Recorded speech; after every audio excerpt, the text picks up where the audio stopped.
অবস্থা এমন যে অনেকে এক কাঠি এগিয়ে বলেই দিচ্ছেন জামায়াতের আমিরের প্রধানমন্ত্রী হওয়া এক প্রকার নিশ্চিত, শুধু 13ই ফেব্রুয়ারি শপথের অপেক্ষা।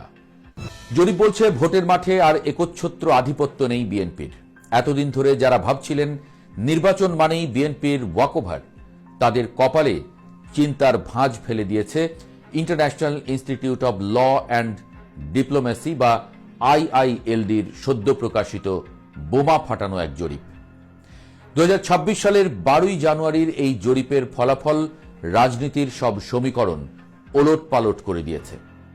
জরিপের ফল বলছে বিএনপি এবং জামায়াতের মধ্যে লড়াইটা আর ডেভিড বনাম গলিয়াথের মতো একপাক্ষিক নেই। ভোটের মাঠে বিএনপিকে সমর্থন দিচ্ছেন 34.7% মানুষ, আর ঠিক তার পেছনেই মাত্র 1.1% ব্যবধানে ঘাড়ের উপর নিঃশ্বাস ফেলছে জামায়াত। জামায়াতের পক্ষে রায় দিয়েছেন 33.6% ভোটার। ভাবা যায় যে জামায়াতকে বছর দেড়েক আগেও রাজনীতির মাঠ থেকে অস্তিত্বহীন ভাবা হচ্ছিল, তারা এখন জনপ্রিয়তায় দেশের অন্যতম প্রধান দলের সমান্তরালে। তবে আসল খেলাটা জমেছে প্রজেকশন বা সম্ভাব্য ফলাফলের হিসেবে।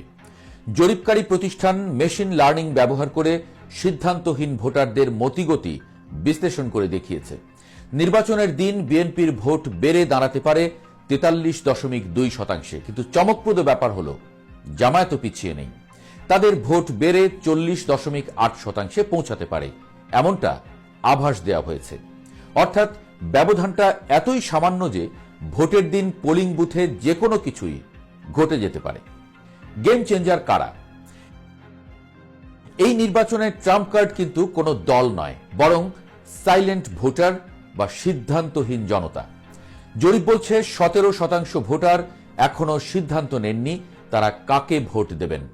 আরও মজার ব্যাপার হল এই সিদ্ধান্তহীনদের মধ্যে 30.1% মানুষ কোনো রাজনৈতিক দলকেই বিশ্বাস করেন না।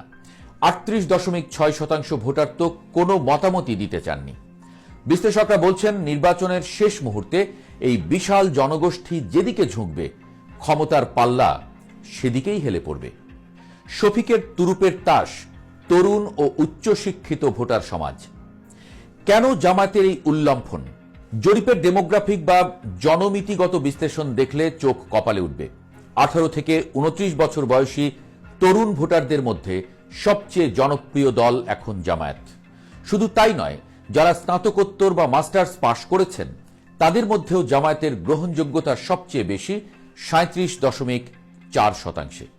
যেখানে বিএনপি তার প্রশাসনিক অভিজ্ঞতা আর কৃষক শ্রমিক শ্রেণীর উপর ভর করে এগোচ্ছে, সেখানে জামায়াত ডিজিটাল মিডিয়া আর সোশ্যাল মিডিয়ায় ঝড় তুলে শিক্ষিত ও তরুণদের মন জয় করে নিচ্ছে।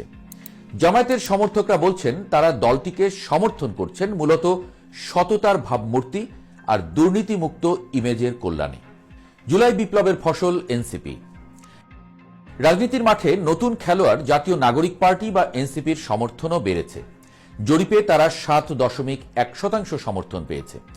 আপাত দৃষ্টিতে সংখ্যাটা ছোট মনে হলেও হাড্ডাহাড্ডি লড়াইয়ে এই 7% ভোট যে কোনো বড় দলের স্বপ্ন ভেঙে দিতে পারে। অনেকে এনসিপিকে সমর্থন করছেন শুধুমাত্র জুলাই বিপ্লবে তাদের ভূমিকার কারণে, অর্থাৎ বিপ্লবের আবেগ এখনো ভোটের বাক্সে একটা ফ্যাক্টর। তারেক রহমানের ক্যারিশমা বনাম শফিকের স্ট্র্যাটেজি। কিছুদিন আগেও রাজনৈতিক বোদ্ধারা বলছিলেন তারেক রহমানের দেশে ফেরা মানেই বিএনপির ল্যান্ডস্লাইড ভিক্টরি। জরিপেও দেখা গেছে বিএনপির 72% সমর্থক দলটির অতীত অভিজ্ঞতা আর প্রশাসনিক দক্ষতার উপর আস্থা রাখছেন। কিন্তু ডাক্তার শফিকুর রহমানের নেতৃত্বে জামায়াত যে সাইলেন্ট রিভলিউশন ঘটিয়ে ফেলেছে তা বিএনপি শিবিরের জন্য বড় এক ধাক্কা। বিশেষ করে তরুণ প্রজন্মের মধ্যে জামায়াতের এই জনপ্রিয়তা প্রমাণ করে তারা সনাতনী রাজনীতির বাইরে নতুন কিছু খুঁজছে। 13ই ফেব্রুয়ারির শপথ, কার কপালে রাজটিকা? আগামী 12ই ফেব্রুয়ারি ভোট, আর তারপর দিন 13ই ফেব্রুয়ারি নতুন প্রধানমন্ত্রীর শপথ নেওয়ার কথা। জরিপের এই ফলাফল যদি বাস্তবে রূপ নেয় তবে একক সংখ্যাগরিষ্ঠতা পাওয়া যে কোনো দলের জন্যই কঠিন হয়ে পড়বে। সেক্ষেত্রে জোটের রাজনীতি বা কোয়ালিশন সরকার গঠনের সম্ভাবনা প্রবল, আর সেখানেই জামায়াত আমিরের কিং মেকার, এমনকি কিং হয়ে ওঠার সম্ভাবনা উড়িয়ে দেয়া যাচ্ছে না। তো শেষ পর্যন্ত কে হাসবে বিজয়ের হাসি?